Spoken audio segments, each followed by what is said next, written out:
A little more than 1 year after the U.S. invasion, Gal Luft, writing for the Brookings Institute, evaluated the state of the Iraqi oil industry, the pillar of its economic recovery, which has been brought to a halt by attacks on 2 major pipelines and the assassination of a top oil executive. The impact of these attacks illustrates the fragility of Iraq's oil export sector. The Iraqi resistance and their sabotaging of Iraqi oil infrastructure have already created an inhospitable investment climate for multinational oil companies. Some of these companies have already decided to halt operations in Iraq altogether or to divert investments to more stable energy-producing countries. A major investment conference in Basra, to which all major oil companies were to have been invited in mid-April, was canceled because oil executives refused to take the risk. The United States needs to brace itself, and the Iraqis, for the possibility that despite all efforts, Iraqi oil production in the next few years will continue to be unreliable and erratic, and the world's second-largest oil treasure will stay in the ground for many years to come. As observed by John Mersheimer and Stephen Walt in their The Israel Lobby and U.S. Foreign Policy, oil companies, which generally seek to curry favor with big oil producers like Saddam's Iraq or the Islamic Republic of Iran, did not lobby for the 2003 war, which most of them thought was a foolish idea. Contrary to the conventional wisdom held by countless critics of the war throughout the world. Though it is quite easy to see for ourselves that American oil not only did not come out on top after the invasion, but it's also easy to see why the oil industry would have been war-wary, since, as Mersheimer and Walt note, oil companies, as is almost always the case, wanted to make money, not war. Production of oil, obviously, plummeted following the invasion and subsequent violence. Indeed, 2000 production levels wouldn't be met until the American withdrawal in 2011. The auctioning off of Iraq oil contracts wouldn't take place for years after the invasion. When Iraq planned the first round in 2008, it was withdrawn. But even then, the contracts, which included ExxonMobil, Chevron, Royal Dutch Shell, Total, BP, were not even particularly lucrative by industry standards. And instead of those contracts, the oil ministry in August signed its first major post-Saddam-era contract with China National Petroleum. The next year, at the end of June 2009, a 2-day round of bidding was successful, though the contracts on the first of Iraq's 2-day bidding round went to European and Asian oil companies eager to get back into the market and unafraid of assuming the risk of investing in Iraq. The traditionally less aggressive U.S. oil majors were present but did not submit bids for the 5 fields on offer. The first contract has been settled and won by a consortium of the British company BP and the Chinese company CNPC. Though the situation in Iraq was far from ideal still for oil companies looking for profits. Contracts were awarded for the 2 fields in relatively stable southern Iraq, but fields in the much more volatile north and on the edge of Baghdad's Sadr city attracted either no bids or a single unsuccessful bid seeking 3 times more profit than the Iraqi government was offering. Iraq's largest oil field, at Rumaila, would be awarded not to a U.S. firm, but a partnership between British Petroleum and the Chinese National Petroleum Company. The results of the auctions were summed up aptly at the time by Mohammed Abbas for Reuters in a piece titled, "No Boon for U.S. Firms in Iraq Oil Deal Auction." Critics said the 2003 U.S. invasion of Iraq was driven by oil, but United States oil majors were largely absent from an Iraqi auction of oil deals snapped up instead by Russian, Chinese, and other firms. Quoting government spokesman Ali al-Dabagh, "No one, even the United States, can steal the oil, whatever people think." Only 1 U.S. firm bid in the second round, and of the 4 fields bid on by U.S. firms in the first round, only ExxonMobil won a major prize, the supergiant West Qurna Phase 1 field.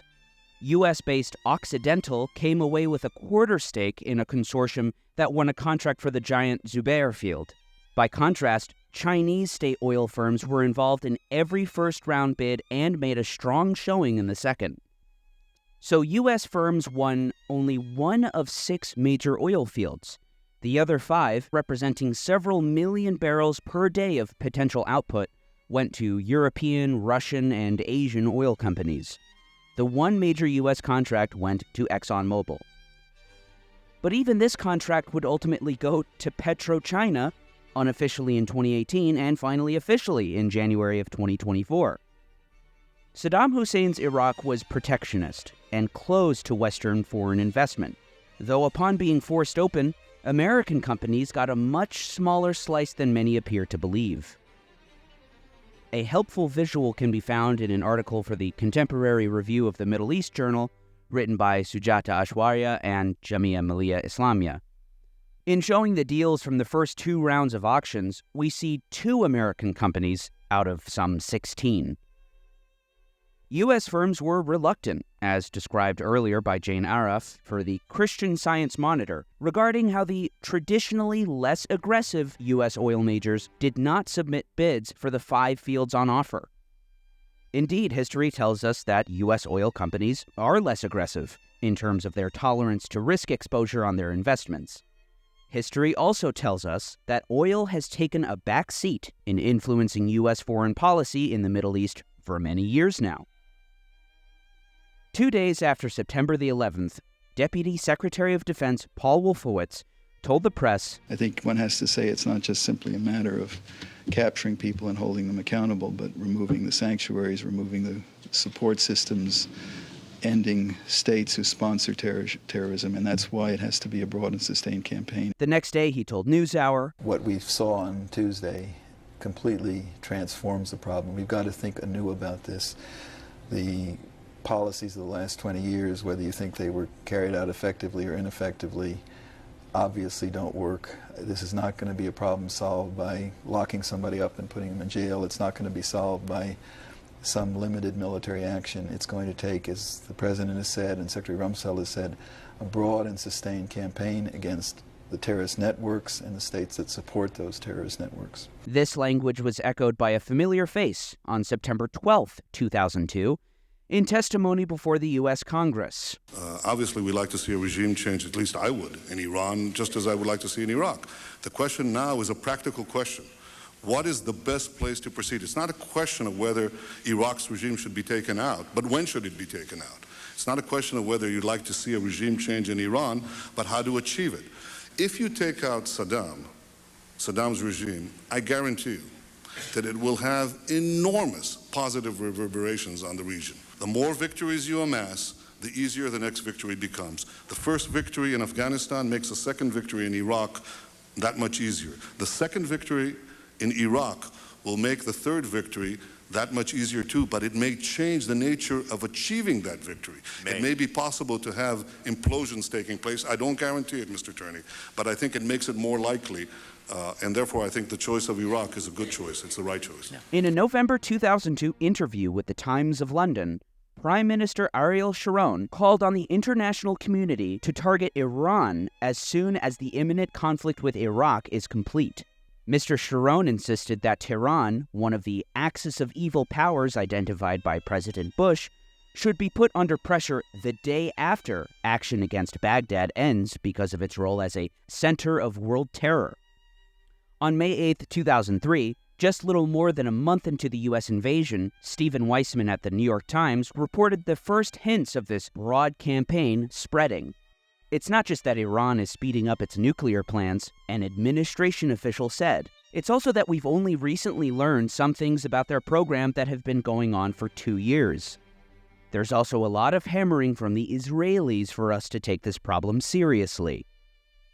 The next month saw former Israeli Prime Minister Shimon Peres write in the Wall Street Journal, of the 3 countries that compose the axis of evil, Iraq, Iran, and North Korea, without a doubt, it is Iran that represents a double axis of evil.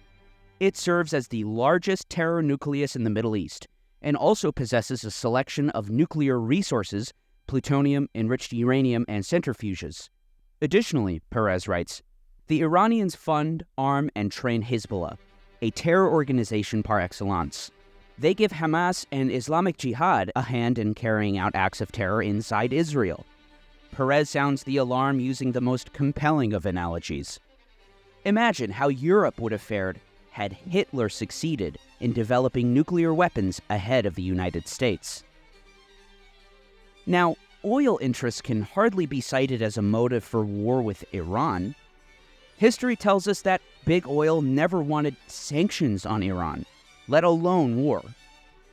Based on how things are today, it may surprise you to learn that in the 1990s, the Iranians were making an effort to improve relations with the United States. He pressed for a more pragmatic foreign policy in which the U.S. was no longer seen as the arch-enemy. In the view of Mersheimer and Walt, there was no good reason for the United States to adopt a hardline policy toward Iran in the early 1990s. Ali Akbar Hashemi Rafsanjani, who became Iran's president in 1989, was committed to improving relations with Washington, and Iran, which had recently suffered through a devastating war with Iraq, was hardly a military threat to the United States. So committed was Iran to improving relations that in March 1995, following 3 years of negotiations, a major American oil company was awarded a contract by Iran to develop a huge offshore oil field in the Persian Gulf, the first energy agreement involving Iran and the United States since Washington severed relations with Tehran in 1980. The contract by Conoco Inc. goes far beyond buying oil to sell to a third party, and the arrangement to develop oil and gas sources in Iran indicates a long-term relationship. Some oil analysts estimated that the project could be worth $1 billion. However, the lucrative deal was not to be.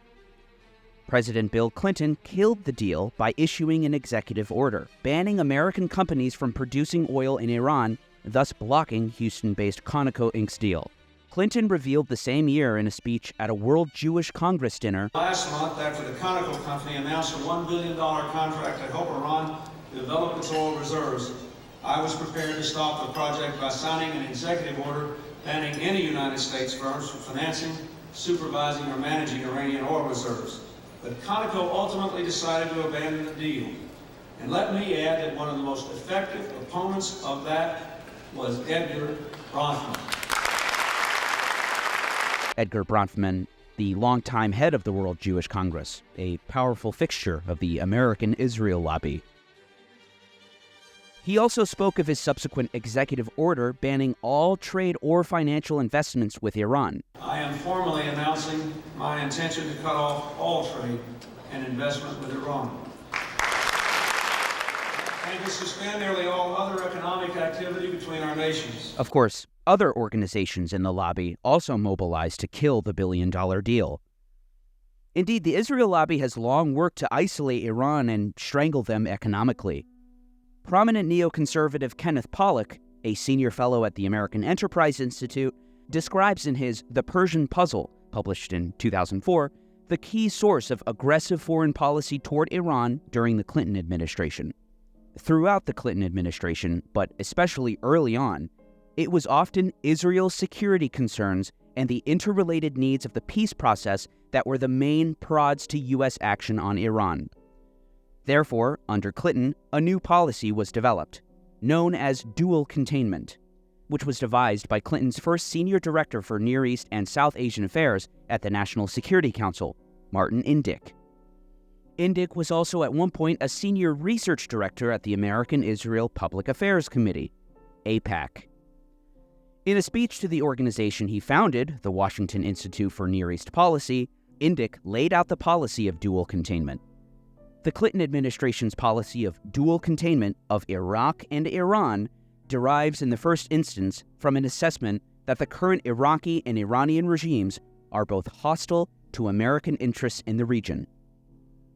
The two Clinton executive orders banning trade and financial investment with Iran culminated in the Iran and Libya Sanctions Act. In a June 1996 article for the Wall Street Journal, contributors Robert Greenberger and Lori Land report, when House Ways and Means staffers began hard bargaining recently over a bill aimed at penalizing foreign firms doing business with Iran, one outside group sat at the table, AIPAC, the pro-Israel lobby. This, they write, was a comeback for AIPAC.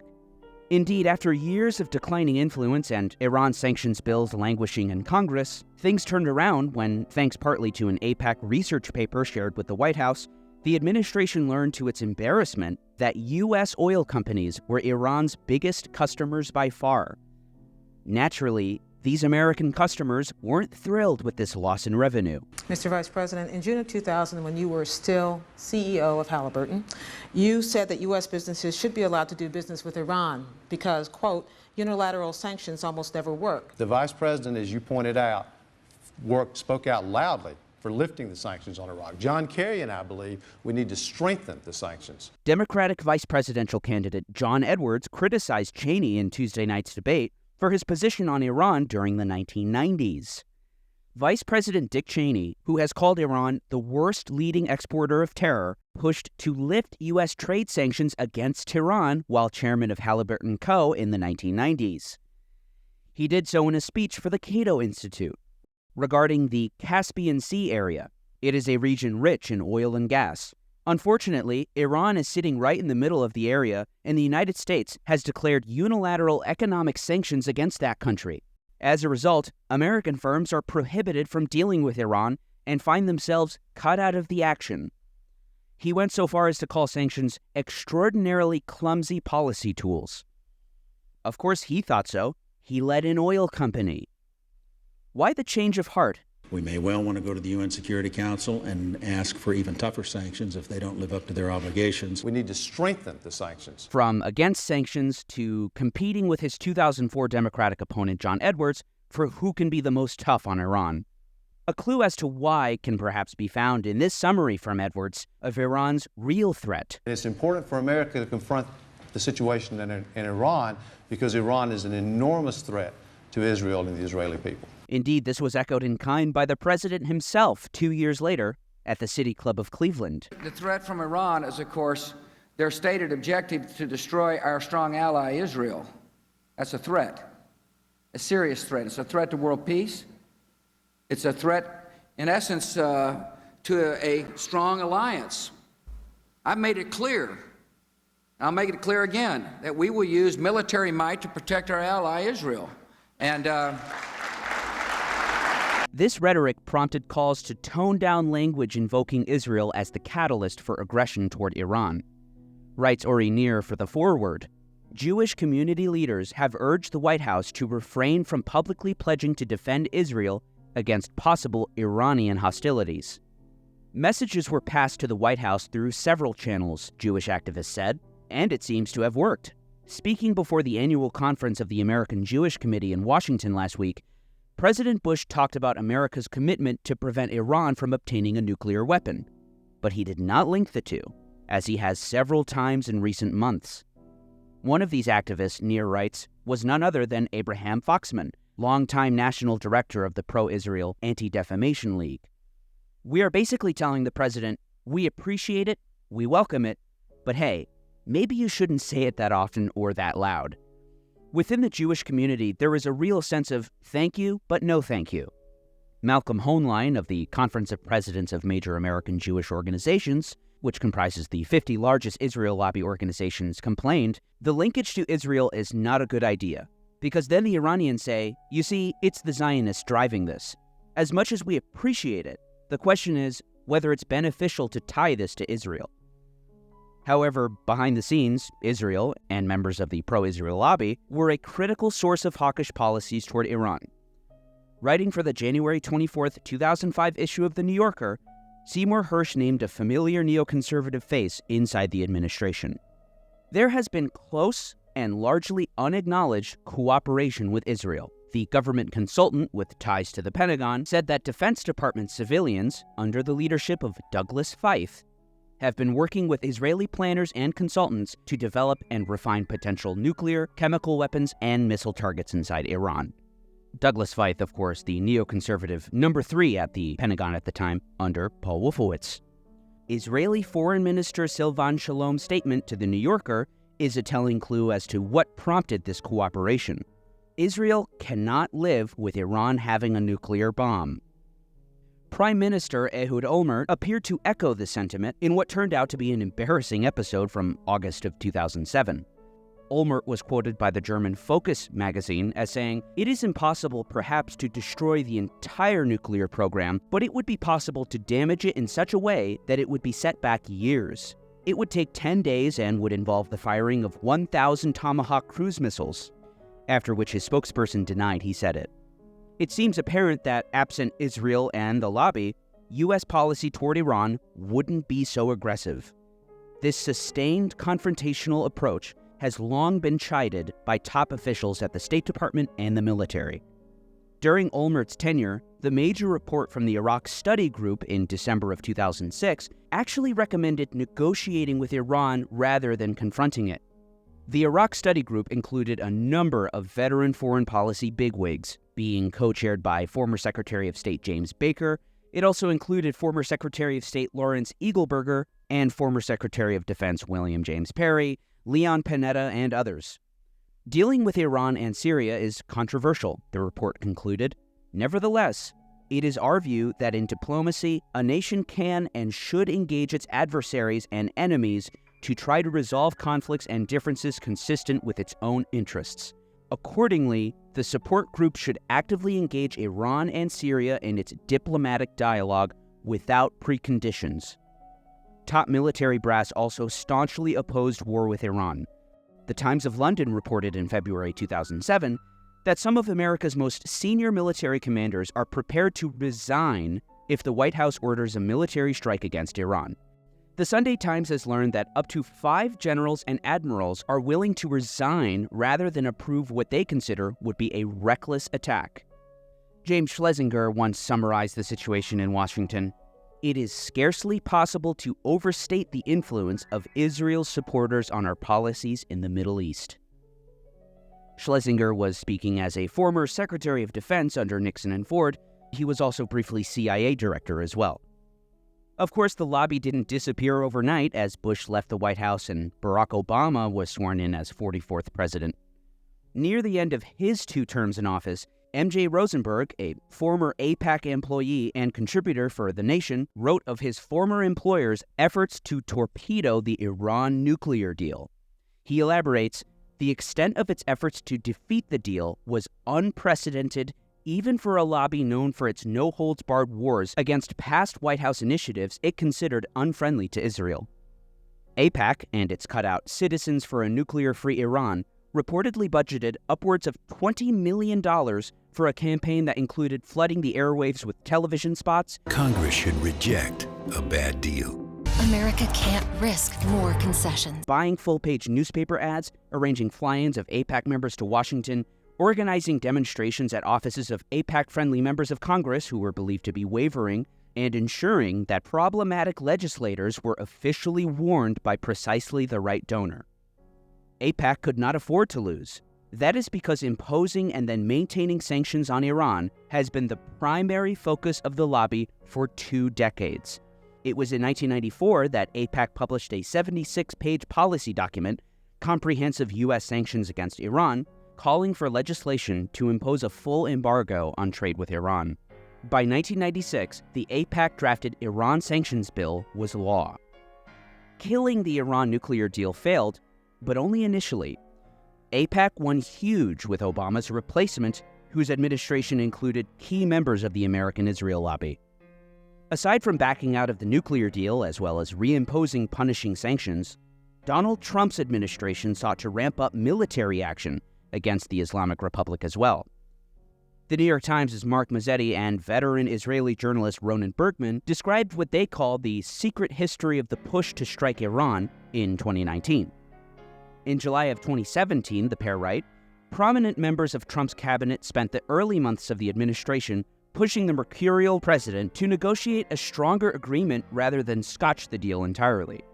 Thus far, the forces for negotiation had prevailed, but counter forces were also at work. I think his last choice for National Security Advisor was very ill-advised. I think John Bolton has been the worst mistake he's made. He's advocated going to war preemptively against North Korea, against Iraq, against against Iran even. Stephen K. Bannon, then still an influential advisor to the president, turned to John Bolton to draw up a new Iran strategy that would, as its first act, abrogate the Iran deal.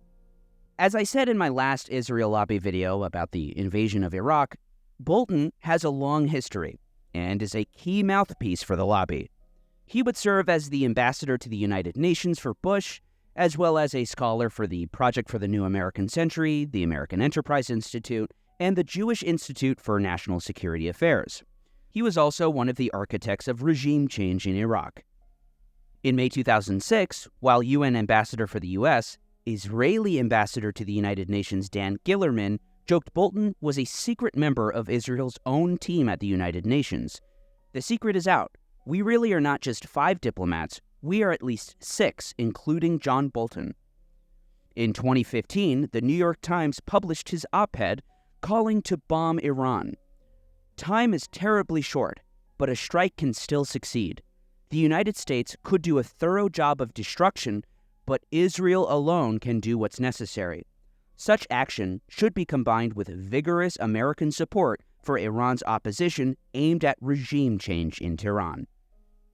It's no surprise then, as Mazzetti and Bergman write, that Trump pulled out of the Iran deal in May 2018, just weeks after Bolton took over as his national security advisor.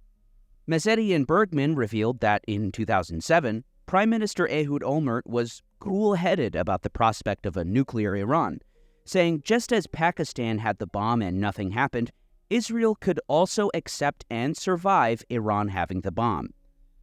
But Netanyahu, then in the leadership of the conservative Likud party, took a starkly different position. The Obama White House was uneasy over the prospect of a preemptive strike on Iran, and so they'd pursue the political solution. And so, Netanyahu's relentless pressure on Obama may have had an unintended consequence. The American president, with limited information about what the Israelis might do, increased his urgent pursuit of a major new initiative, a clandestine negotiation with Iran. For Netanyahu, it would be the ultimate betrayal, Israel's closest ally negotiating behind its back with its most bitter enemy.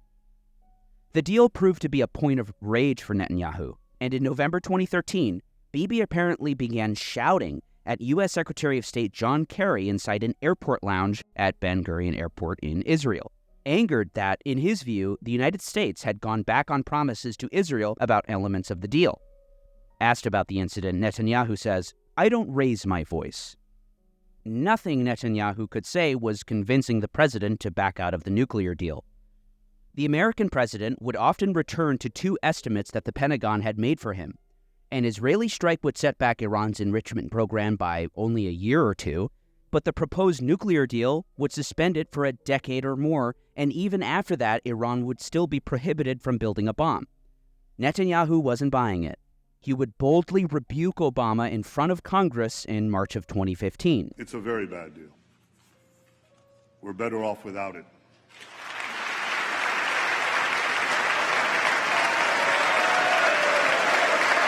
Did pulling out of the deal make the region safer? Severe economic sanctions, announced in April with the aim of driving down Iranian oil exports, triggered months of clandestine tit-for-tat measures that escalated to the point that, in late June, American forces were within hours of striking Iran before Trump ordered them to stand down, much to the disappointment of his more hawkish allies. And of course, things have only gotten worse from there. It was January 2020 when beloved Iranian General Qasem Soleimani was assassinated by a targeted drone strike at Baghdad International Airport. One of the most powerful generals anywhere in the Middle East, and especially revered and powerful in Iran, Soleimani switched his cell phones frequently to avoid being marked for death, as he knew he was a wanted man. In Tel Aviv, U.S. Joint Special Operations Command liaisons worked with their Israeli counterparts to help track Soleimani's cell phone patterns. The Israelis, who had access to Soleimani's numbers, passed them off to the Americans, who traced Soleimani and his current phone to Baghdad. Indeed, Israeli involvement was confirmed further in December 2021 by former IDF intelligence chief Major General Tamir Heyman, calling Soleimani one of the most important assassinations during my term. It's rare to locate someone so senior, who is the architect of the fighting force, the strategist, and the operator. It's rare. Assassinating Soleimani was an achievement, since our main enemy, in my eyes, are the Iranians. The mood in the U.S. and indeed much of the world afterward was one of near panic in anticipation of the Iranian response, which turned out to be missile strikes on U.S. bases in Iraq, injuring over 100 troops. And of course, just earlier this month in Damascus, Israel flattened an Iranian consulate building next to their embassy, killing some 9 Iranian Revolutionary Guard Corps officers, including Mohammad Reza Zahedi, commander of the elite Quds Force. This, of course, prompted the subsequent Iranian response, the first of its kind, specifically the first direct attack from Iranian soil on Israel, employing hundreds of unmanned drones and missiles. Most were intercepted. As of this video, the escalation, born out of the early days so many years ago in the early Clinton administration years, is still an unfinished story. I've just gotten confirmation from a U.S. official that Israel has indeed struck Iran tonight. It shouldn't be controversial, in fact it may even be obvious to you watching, that the policies born out of the hawkish, neoconservative ideology of regime change and unilateral attacks and invasions, etc., have brought myriad negative consequences not just for the countless people whose lives have been shattered by war and sanctions. Indeed, the U.S. acting on the whims of Israel and the lobby has hurt its economy through lost contracts, through costly wars in both money and thousands of U.S. troops, and increasing anti-American sentiment throughout the world, in particular the Arab and Muslim world. For its invasion of Iraq, it cost the U.S. and Israel a stronger Iran. You may recall in January 2019, the U.S. Army releasing its official history of the Iraq War, which was authored by West Point scholars, retired Army Special Forces Colonel Frank Sobchak and retired Infantry Colonel Matthew Zais. Their audit of the Iraq War's cost on America itself is bleak, saying the Iraq War claimed more than 4,600 American lives and countless Iraqis, as many as 1 million. It also cost the U.S. trillions, upended Middle East stability, and ultimately benefited Iran. Today's Iraq looks very different. Iranian-backed militias on the Iraqi payroll now outnumber the Iraqi army. Iranian-aligned militias have captured state resources through political representation in parliament and by controlling key posts in lucrative ministries. Iran's influence now waxes in an uninterrupted arc from Tehran to the Mediterranean, traipsing across Iraq, Syria, and Lebanon. It's hard not to wonder when the Hawks will end this vicious cycle, which seems to endlessly fester, feeding onto itself, with the inevitable conclusion being tragedy beyond the scope of our imagination. Either the issue of Iran obtaining a nuclear weapon is resolved diplomatically, through a negotiation, or it's resolved through force, through war. Those are the options. And if the alternative is that we should bring Iran to heel through military force, then those critics should say so.